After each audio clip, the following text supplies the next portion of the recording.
Hello বন্ধুরা, আশা করি তোমরা সকলে খুব খুব ভালো আছো। আমার নতুন আরেকটি ব্লগে তোমাদের সকলকে জানাই স্বাগত।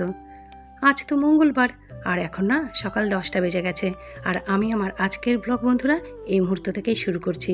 তোমরা সকলে কিন্তু আমার পাশে থেকো, সাথে থেকো।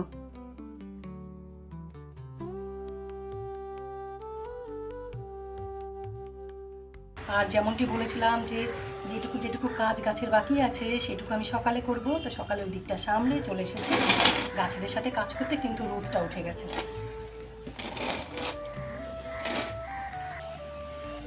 গতকাল রাত থেকেই বৃষ্টি হচ্ছে, তো সকালেও বৃষ্টি ওয়েদার, তারপর বৃষ্টি হয়েছে। ভাবলাম ওই দিকটা সেরে আসি, আজকে আবার চুমকি দিয়ে আসেনি। ওই মহারানী তো প্রতি সপ্তাহে একদিন দুদিন কামাই করা চাই, তো ওই চুমকি দিয়ে আসেনি যথারীতি। ওইদিকে কাজ করতে করতে এদিকটা আসতে বেলা হয়ে গেল।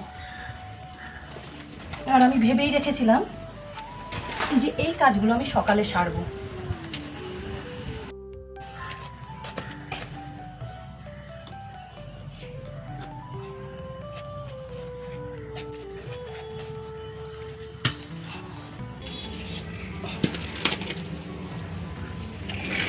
কত স্বাদ করে মাটিগুলো টবগুলোর মধ্যে গতকাল রাতে ভরে রাখলাম, যে এবারটা তো খরা দিচ্ছে, তোমার গোবর সার এনে গাছগুলো যেগুলো লাগানো লাগিয়ে দেবো।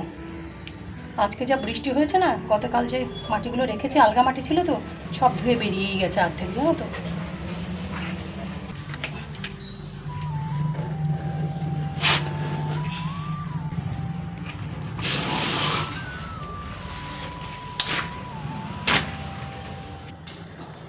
গাছ শুধু জানো তো লাগালে হয় না, অনেক খাটুনি গাছের সাথে।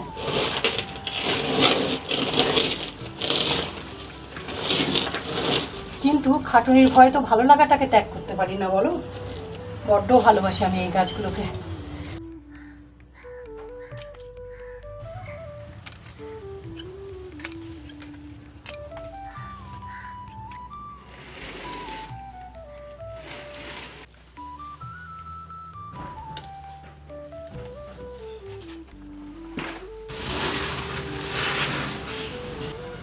এখানে একটা জিনিস দেখাই, দেখো। একটা পেয়ারা এখানে পেকে ছিল, তো আমি এখানে ফেলে রেখেছিলাম। দেখো কত পেয়ারার চারা উঠেছে। এবার কি বলো তো, এই চারাগুলো না কোনো কাজের নয়, কিন্তু এই যে দেখতে ভালো লাগছে। আর এই গাছটা, একটা গাছ, এটা অনুভাদির বাড়ি থেকে এই গাছটা এনেছিলাম। তার সাথে দেখো একটা এখানে আর একটা, এই দেখো এই দুটো গাছ বেরিয়েছে। দাঁড়াও ভালো করে তোমাদেরকে দেখাই। এই গাছটা আমি অনুভাদির বাড়ি থেকে এবারই তো বর্ষাতে এনেছিলাম। আর এই গাছটার গোড়া থেকে একটা, দুটো, দেখো দুটো গাছ বেরিয়ে গেছে। আর সেটা কেন করেছিলাম, এই গাছটার অবস্থা খুব খারাপ, শুকিয়ে যাচ্ছে। বর্ষাকালে এইটুকু হয়ে আছে। যদি বাঁচে ভালো, তখন ওগুলো অন্য কোথাও সরিয়ে দেবো, আর যদি না বাঁচে তখন এখানেই থাকবে এই গাছগুলো।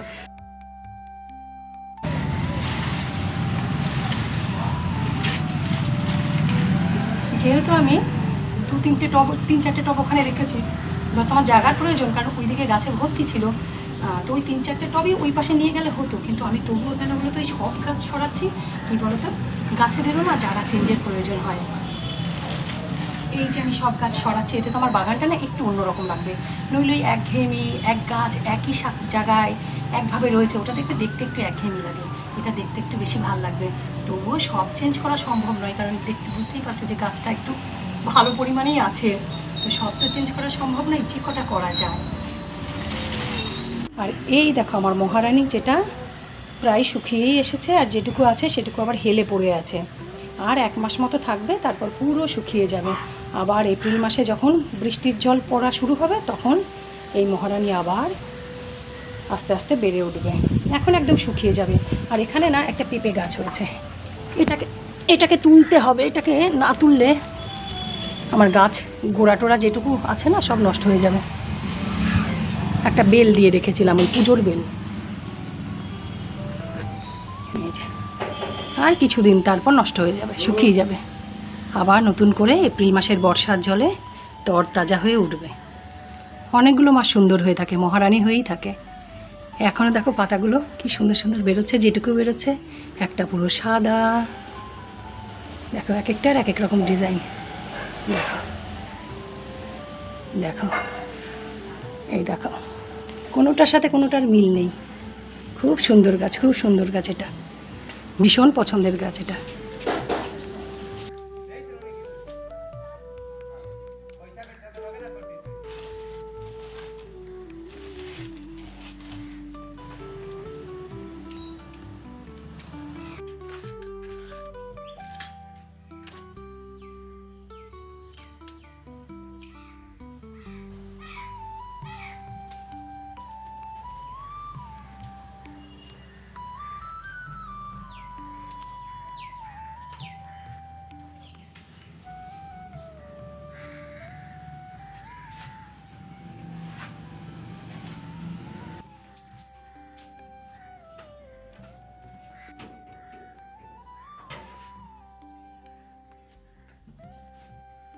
বাড়ি থেকে আসার সময় দুটো দাদা ড্রাগনের চারা দিয়েছিল, দুটো না তিনটে, একটা বোধহয় টিঙ্কু নিয়েছিল আর আমি দুটো নিয়েছিলাম, একটা ফুলকে দিয়েছি আর এই দেখো এটা আমি নিয়ে এসেছিলাম। এতদিন একটা টবের মাটির মধ্যে পুঁতে রেখেছিলাম, কিন্তু এখন মনে হচ্ছে জানো তো এইটা না বেঁচে যাচ্ছে, এখান দিয়ে পাতাটা বাড়ছে এখান দিয়ে। তো এই টবটাতে ড্রাগনের চারাটা লাগিয়ে রাখি। এখানে আমার ফুলের গাছ লাগানোরই কথা, লতানো ফুলের গাছ লাগাবো আর সেটা এখানে উঠিয়ে দেবো। সে আরেকটা টব বানানো যাবে এখানে, এই জায়গাটাতে তো আরও অনেক জায়গা আছে। এটা হবে কিনা ঠিক নেই, যদি না হয় না তখন এখানে আবার ফুলের চারা লাগিয়ে দিতে পারবো। কিন্তু এখন যখন ড্রাগনের চারাটা আছে, আপাতত সারটার জন্য, সার মাটির জন্য আমি কোনো রকম গাছ লাগাতে পারছি না, তাহলে এই ড্রাগনের চারাটাই বসিয়ে দিই এখানে।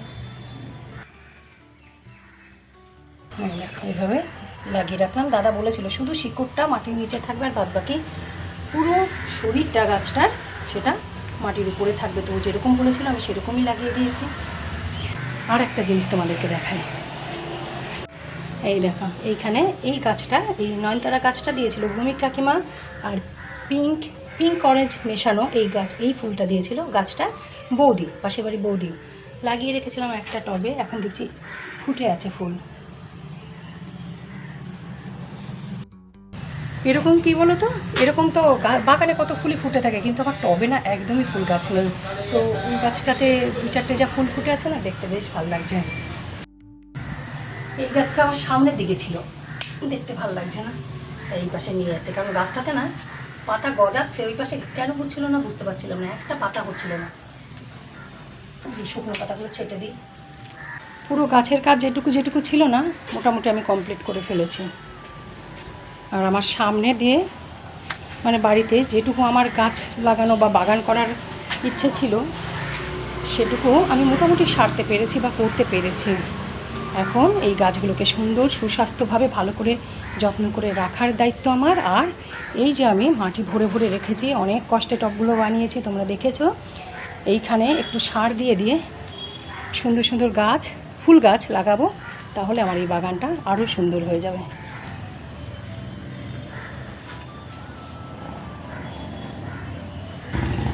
তোমাদের কাছে কেমন লাগছে বন্ধুরা বাগানটা জানি না কেমন লাগে, আমি মাঝে মাঝে দেখাই আমার বাগান।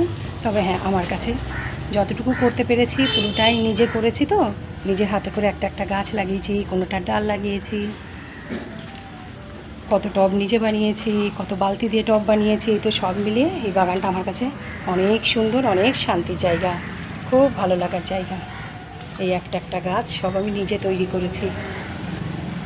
এটা একটা ফুল গাছ, এটা নাকচাপা, তোমরা তো সবাই জানো। এখানে দেখো ফুল হচ্ছে, এটা আমি গত বছর বর্ষাতে লাগিয়েছিলাম, আমার বাগানে তো গাছ আছে সেখান থেকে ডাল এনে লাগিয়েছিলাম। এটা হলো নাকচাপা, এখানে ফুল আছে, ফুল হচ্ছে আর কি, এই যে কুড়ি।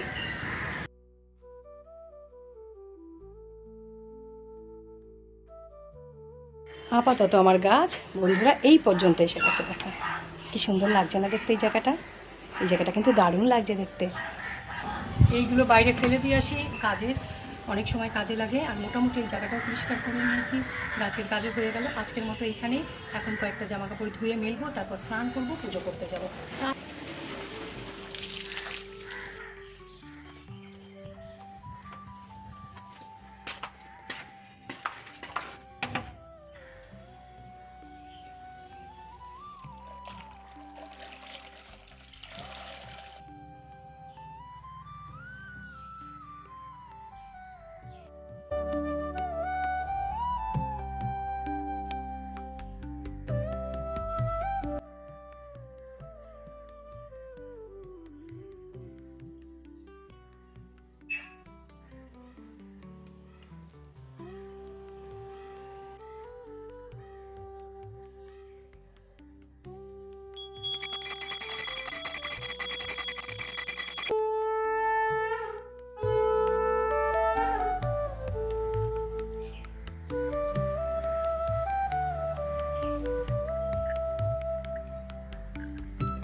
আমার পুজো হয়ে গেছে, আর এখানে না আমি মা কালীর সঙ্গে একটা সেলফি নেওয়ার চেষ্টা করছি। এটা আমি মাঝে মাঝে করি, আমার ভাল লাগে। কিন্তু এখানে দেখছি কি মা কালী না একটু কালো কালো হয়ে গেছে। এক তো মা কালীকে পরিষ্কার করতে হবে, আর দ্বিতীয় জানো তো রং করতে হবে মা কালীকে। এবার রং যে তাকে দিয়ে করতাম বছর 4-5 আগে রং করিয়েছিলাম যাকে দিয়ে, সে এখন নেই, গত বছর তিনি মারা গেছেন। এবার কাকে দিয়ে রং করাবো, আবার নতুন কাকে খুঁজতে হবে রং করাতে হবে, কারণ মা কালী যতই ধুই মুছি কোথাও গিয়ে না একটু কালো কালো হয়ে গেছে। পিছনের ক্যামেরাতে কিন্তু খারাপ লাগছে না দেখো, কিন্তু তবুও বলছি জানো তো মা না একটু কালো কালো হয়ে গেছে। মাকে একটুখানি সুন্দর করতে হবে, পরিষ্কার করাতে হবে। আর আজ সত্যি কথা বলতে পুরো ফুল তুলিনি, বাগানের অর্ধেক কেন 1 শিখি ভাগ ফুলও তুলিনি, কিন্তু তাতেও দেখো আমার আসন পুরো ভরে গেছে। অনেক অনেক ফুল ফোটে এখন। এই দেখো সব ঠাকুরকে আজকে দেখো কত ফুল দিয়েছি। চলো বন্ধুরা ঘরে যাই, অনেকখানি বেলা হয়েছে, রান্না বসাতে হবে তো চলো। আরে বাপরে কোমরটা ধরে গেছে, অনেকক্ষণ দাঁড়িয়েছিলাম, রান্নাটা করলাম। আর আজকে রান্নার ভিডিও করিনি, আর তোমাদের সামনে আমি অনেকক্ষণ পর কিন্তু এখন সেই যে ঠাকুর ঘর থেকে এলাম, এসে রান্না বসিয়ে দিয়েছিলাম। আর এখন 3:15 বাজে, দেখবে দাঁড়াও দেখাই, ওই দেখো একদম 3:15 বাজে। আমি যদিও খাইনি এখনও, খাবো, তার আগে কুর্তিটা একটু সেলাই করতে হবে। এই কুর্তিটা তো কিছুদিন আগেই কেনা, এই যে এইটা চৈত্র মাসে কিনেছি, কিন্তু প্রশ্ন কি হয়েছে কুর্তিটা নাই, কোমরের সেলাইটা খুলে গেছে দেখো, এই যে। আর এখন তো পুজোর সময়, আমি যেখান থেকে এইগুলো সেলাই করি সেই দাদার একদম সময় নেই যে তিনি সেলাই করে দেবেন। দুর্গা পুজোর পর গিয়ে এটা গিয়ে আবার সেলাই করে নিয়ে আসবো, কারণ ওনাদের এখন খুব চাপ কাজে। তো আমি ততক্ষণ একটু হাত সেলাই করে নিই, চোখেও তো দেখি না, বড় জ্বালাতন জানো তো সব দিক দিয়ে। একটু হাত সেলাই করে নিই, দুর্গা পুজো যখন মিটবে তখন গিয়ে আবার ওখান থেকে ভালো করে পাকা সেলাই দিয়ে নিয়ে আসবো। এক্ষুনি রান্না করলাম তো, একদম দেখো গরম ধোয়া ওঠা ভাত।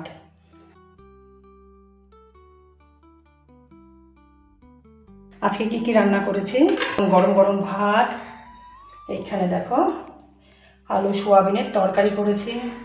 আজকেও মাছ আনেনি, কালকে আনবে, আগামীকালকে।